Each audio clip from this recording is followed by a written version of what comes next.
विनोद की पत्नी मालती ने बेटे को जन्म दिया। दोनों बहुत खुश थे, लेकिन मालती अपनी जेठानी उमा को लेकर बहुत दुखी थी। शादी के 12 साल बाद भी उनकी कोई संतान नहीं थी। मालती विनोद से कहती है, सुनो जी, मैं ये कहना चाहती थी कि हम अपने बेटे को उमा दीदी को गोद दे दें।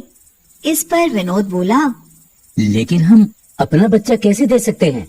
देखो जी, हम 4 बच्चों का खर्चा कैसे उठाएंगे?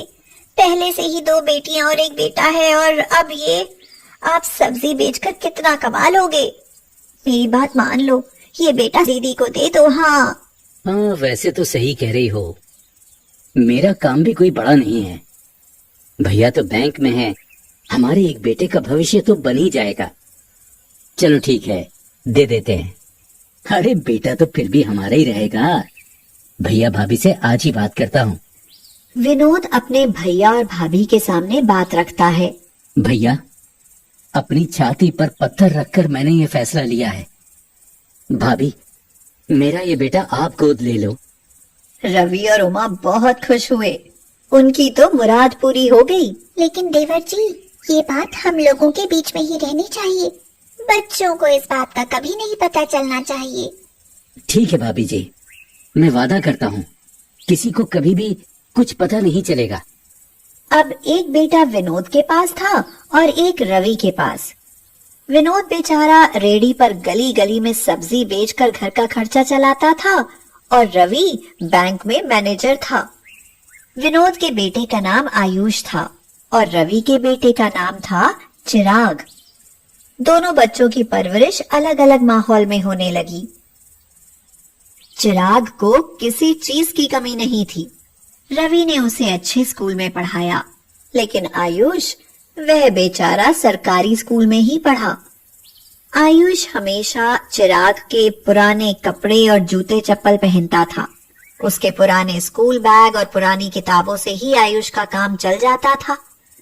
आयुष एक दिन अपनी मम्मी से बोला, मम्मी, बड़े पापा और चिराग भैया इतने अमीर हैं और हम इतने गरीब क्यों हैं? तो मालती ने कहा, बेटा, उसके पापा की सरकारी नौकरी है और तुम्हारे पापा सब्जी बेचते हैं।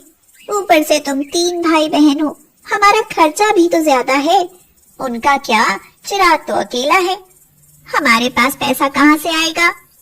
आयुष यह सुनकर उदास हो गया। ऐसे ही दोनों बड़े हो गए। चिराग पढ़ लिखकर सरकारी नौकरी की तैयारी कर रहा था। उसकी दोस्ती भी अमीर लड़कों से ही थी, लेकिन आयुष 12वीं कक्षा तक ही पढ़ पाया। आगे पढ़ाने के लिए विनोद के पास पैसा नहीं था और अब वह अक्सर बीमार भी रहने लगा था। आयुष ने अपने पापा का काम संभाल लिया, क्योंकि अब उनसे गलियों में सब्जी की रेहड़ी लेकर नहीं घूमा जाता था। पापा, आप आराम करो। अब आप बीमार रहते हो, चिंता मत करो, मैं बेच लूंगा सब्जी। नहीं बेटा, इतना भी बीमार नहीं हूँ मैं, तू कुछ और काम देख ले। नहीं पापा, मैं कर लूंगा, बस आप आराम करो, चिंता मत करो। और फिर वह सब्जी बेचने लगता है। एक दिन उसने सोचा कि ये काम बुरा नहीं है, अच्छी कमाई हो जाती है।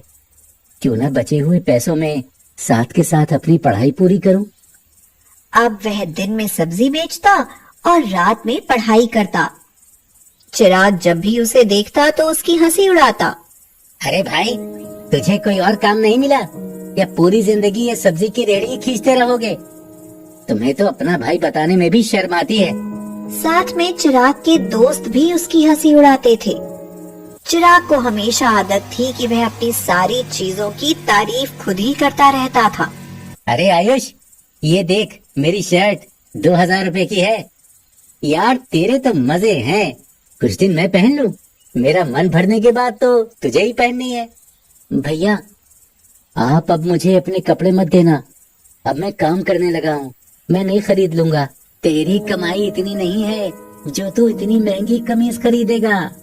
रवि ने अपने बेटे को इस तरह की बातें करते सुन लिया। उसे बहुत दुख हुआ कि उसका बेटा ऐसी सोच रखता है।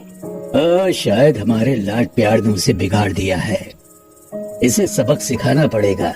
रवि ने घर जाकर उमा के साथ एक नाटक किया। चिराग बेटा, इधर आ। क्या हुआ पापा? बेटा, हमें ये घर छोड़ना पड़ेगा। कल से हम तेरे विनोद चाचा के घर रहेंगे। ये क्या कह रहे हो पापा? उस कच्चे से बदबू वाले घर में मैं नहीं रहूंगा। रहना तो पड़ेगा बेटा। मुझ पर बहुत कर्जा हो गया है। तेरी पढ़ाई लिखाई और तेरे शौक पूरा करने में मेरा सारा पैसा खर्च हो गया। मैंने ये घर कर्जा चुकाने के लिए बेच दिया है। चिराग के तो पैरों से जमीन खिसक जाती है और वह सोचता है कि क्या उसके पापा के पास सिर्फ इतना ही पैसा था, और अभी तो उसकी नौकरी भी नहीं लगी, अब क्या होगा। आयुष बेटा, देख तो हमारे यहाँ डाकिया ये लेटर डाल कर गया है, जरा पढ़ तो इसे। आयुष ने खुशी के मारे अपने पापा को गले लगा लिया। पापा, मेरा ज्वाइनिंग लेटर है, मुझे रेलवे में सरकारी नौकरी मिल गई है। लेकिन आयुष, ये सब कैसे? मैं समझा नहीं। पापा, मैंने आपको बताया नहीं, मैं दिन में सब्जी बेचकर रात में पढ़ाई करता था और साथ में नौकरी की तैयारी भी। ये उसी का परिणाम है। वाह बेटा वाह, तूने मेरा सिर फख्र से ऊंचा कर दिया। अगले दिन रवि उमा और चिराग के साथ वहां पहुंच गया। विनोद, हमने अपना घर बेच दिया है। आज से हम भी यहीं रहेंगे तुम्हारे साथ। सब लोग बहुत खुश थे, लेकिन चिराग परेशान था। उसे आयुष से जलन हो रही थी। कई दिनों के बाद चिराग ने सोचा, जब तक सरकारी नौकरी ना मिले तब तक कोई प्राइवेट नौकरी ही ढूंढ लूं। कम से कम पूरे दिन इस कबूतर खाने में तो नहीं रहना पड़ेगा ना। वह अपनी बाइक से जा रहा था, लेकिन किसी ट्रक वाले ने पीछे से टक्कर मारी और उसका सिर सड़क पर पड़े पत्थर से जा टकराया। इससे वह लहूलुहान होकर बेहोश हो गया। कुछ लोग उसे हॉस्पिटल लेकर गए और उसके घर पर खबर की। आयुष, रवि और विनोद तीनों हॉस्पिटल पहुंचे। डॉक्टर ने कहा, देखिए, आप में से किसी को ब्लड ओ पॉजिटिव है तो जल्दी अंदर आइए। हमारे हॉस्पिटल में ये ब्लड ग्रुप नहीं है। खून बहुत बह चुका है। जल्दी खून नहीं चढ़ाया गया तो कुछ भी हो सकता है। उसकी जान खतरे में है।